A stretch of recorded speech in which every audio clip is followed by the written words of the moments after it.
News, Harimau Melaya kena hukum FIFA lagi. Apa benda ni weh? Belum sempat settle rayuan kepada khas untuk tuduhan sebelum ni, kita dapat satu lagi berita buruk. Korang tahu, 3 game FIFA Matchday Malaysia terpaksa dianulir oleh FIFA dan Malaysia dianggap kalah WO. Padahal 3 pertandingan ini jelas Malaysia mengumpulkan poin, imbang 1-1 menghadapi Tanjung Verde, menang 2-1 menghadapi Singapura, dan menang 1-0 menghadapi Palestina. Sayangnya, akibat pelanggaran yang mereka lakukan, yang dilakukan oleh Federasi Sepak Bola Malaysia dengan memalsukan dokumen naturalisasi pemain mereka, harus dianulir dan semuanya jadi kalah 0-3. Dan tentu saja ini akan berpengaruh terhadap ranking FIFA terbaru, karena pastinya FIFA sih udah selevel negara. Terjadi pemalsuan dokumen, boy.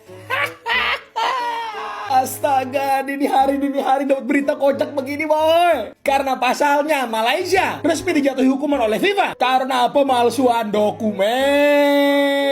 Ho ho ho. Sudah terbiasa terjadi, tante. Kok bisa ini terjadi, boy? Ini level negara bukan Tarkam loh. Langsung aja, mari kita bahas, boy. I don't ever slow up, no I don't take shit. I got no love for the fakeness. If you wanna play tough and wanna hate this, I'll always show up. Resmi, FIFA akhirnya menjatuhkan palu. Semua pertandingan dan hasil kemenangan Malaysia sepanjang tahun 2025 dinyatakan batal, hangus, tidak diakui. Ranking FIFA langsung nyungsep tanpa ampun. Dan yang lebih bikin panas, sanksi lanjutan dari AFC kini tinggal menunggu waktu. Tahun 2025 yang awalnya diproyeksikan sebagai titik kebangkitan, justru berubah menjadi mimpi buruk terbesar dalam sejarah sepak bola Malaysia. Ini bukan soal kalah di lapangan, bukan karena striker mandur, bukan juga karena taktik pelatih gagal. Ini tentang satu masalah besar yang selama ini disembunyikan di balik euforia kemenangan. Skandal 7 pemain naturalisasi yang oleh FIFA dinyatakan tidak sah. Skandal yang akhirnya meledak ke permukaan dan menghantam sepak bola Malaysia dari segala arah. Awalnya, Malaysia terlihat seperti tim yang sedang on fire. Hasil demi hasil mereka raih. Publik mulai percaya. Media Asia Tenggara kembali memasukkan Malaysia ke dalam daftar tim yang sedang naik. Ranking FIFA perlahan membaik, lawan mulai waspada. Bahkan beberapa pihak mulai berani bicara soal peluang Malaysia bersaing lebih jauh di level Asia. Tapi semua itu ternyata berdiri di atas fondasi rapuh. Ketika FIFA turun tangan dan mulai memeriksa status 7 pemain naturalisasi yang selama ini jadi tulang punggung tim, cerita indah itu langsung berubah menjadi horor. Pemeriksaan ini bukan dadakan, bukan karena iri, bukan karena tekanan negara lain. Ini murni karena laporan dan kejanggalan administrasi yang akhirnya tak bisa lagi ditutup-tutupi. Malaysia bersikeras, FAM bersuara lantang. Mereka menyatakan bahwa 7 pemain tersebut adalah warga negara Malaysia yang sah, sudah mengucap sumpah, sudah memegang paspor, sudah diakui negara. Dari sudut pandang hukum nasional, tidak ada yang salah. Tapi masalahnya FIFA tidak melihat tim nasional hanya dari paspor.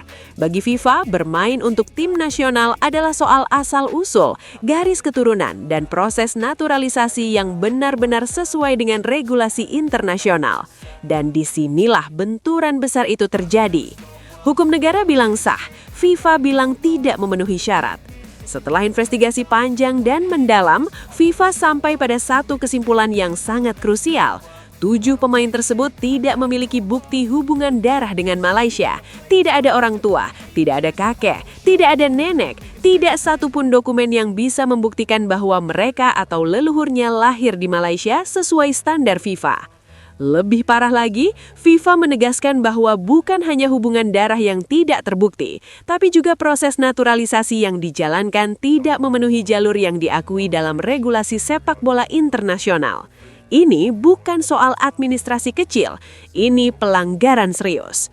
Yang membuat situasi makin panas, FIFA sebenarnya tidak langsung menjatuhkan hukuman berat. Malaysia diberi kesempatan, bukan sekali, tapi beberapa kali. FIFA meminta klarifikasi, FIFA meminta dokumen tambahan, FIFA memberi ruang untuk pembelaan. Namun dari sudut pandang FIFA, semua bukti yang diajukan FAM tidak cukup kuat. Di titik inilah Malaysia memilih bertahan. Mereka tetap bersikukuh, tetap memainkan pemain-pemain tersebut, tetap yakin bahwa yang mereka lakukan benar. Dan disitulah kesalahan fatal itu terjadi. Karena ketika keputusan sudah menyangkut FIFA, tidak ada ruang abu-abu. Semua kompetisi internasional tunduk penuh pada regulasi mereka. Akhirnya, FIFA resmi menjatuhkan sanksi. 7 pemain tersebut langsung didiskualifikasi dari seluruh aktivitas sepak bola internasional. FAM dikenai denda, tapi pukulan paling telak datang dari keputusan berikutnya. Semua hasil pertandingan Malaysia sepanjang tahun 2025 yang melibatkan pemain-pemain tersebut dinyatakan tidak sah. Bukan hanya dicoret, tapi dianulir total. Dan bukan sekedar dianggap batal, FIFA mengubah seluruh hasil itu menjadi kekalahan walkout dengan skor 0-3. 3 pertandingan yang paling disorot adalah laga melawan Chinese Taipei, Cape Verde, dan Palestina. Dalam catatan awal, Malaysia sempat meraih hasil positif, kemenangan yang dirayakan, poin yang dibanggakan. Tapi setelah keputusan FIFA keluar, semua itu dianggap tidak pernah terjadi. Di atas kertas, Malaysia kalah 0-3 di semua laga tersebut. Dampaknya langsung terasa, poin FIFA yang sudah dikumpulkan hangus seketika. Ranking FIFA Malaysia yang sempat merangkak naik, kini dipastikan jatuh bebas. Dari tim yang tadinya disebut bangkit, Malaysia kembali harus menerima kenyataan pahit. Reputasi runtuh, momentum hilang, dan kepercayaan internasional tercoreng. Namun cerita ini belum selesai. Sanksi FIFA baru babak pertama. Babak berikutnya jauh lebih mengerikan. AFC. Banyak pihak menilai AFC hampir pasti akan mengikuti keputusan FIFA. Dan kalau itu benar-benar terjadi, maka dampaknya akan jauh lebih besar dan lebih menyakitkan. Semua hasil Malaysia di kualifikasi Piala Asia 2027 berpotensi ikut dibatalkan. Artinya apa? Artinya kemenangan demi kemenangan yang sudah mereka raih di fase kualifikasi bisa berubah menjadi 0 besar. Klasemen grup akan dirombak, peta persaingan berubah total, dan tim-tim lain otomatis diuntungkan tanpa harus bertanding. Dalam skenario ini, Vietnam disebut sebagai pihak yang paling diuntungkan. Jika hasil Malaysia dianulir, Vietnam bisa naik posisi begitu saja, tanpa drama, tanpa keringat. Sementara Malaysia harus menelan pil pahit. Kerja keras di lapangan lenyap hanya karena masalah administrasi. Banyak yang bertanya, apakah AFC berani menjatuhkan sanksi? Justru pertanyaan yang lebih besar adalah apakah AFC berani tidak menjatuhkan sanksi? Karena bagaimana mungkin Badan Sepak Bola Asia mengabaikan keputusan FIFA, induk organisasi sepak bola dunia? Jika AFC ingin menjaga kredibilitas, mereka hampir tidak punya pilihan selain mengikuti langkah FIFA. Di tengah badai ini, FAM tentu tidak tinggal diam. Mereka langsung mengirimkan surat resmi ke FIFA, meminta penjelasan, meminta keadilan, bahkan mempertanyakan dasar keputusan yang mereka anggap merugikan dan tidak adil. Dalam pernyataan resminya, FAM membangun narasi bahwa sepak bola Malaysia seperti terus dihambat, dihukum, dipersulit. Mereka merasa sudah mengikuti hukum nasional, sudah mengesahkan kewarganegaraan pemain, tapi tetap disangsi.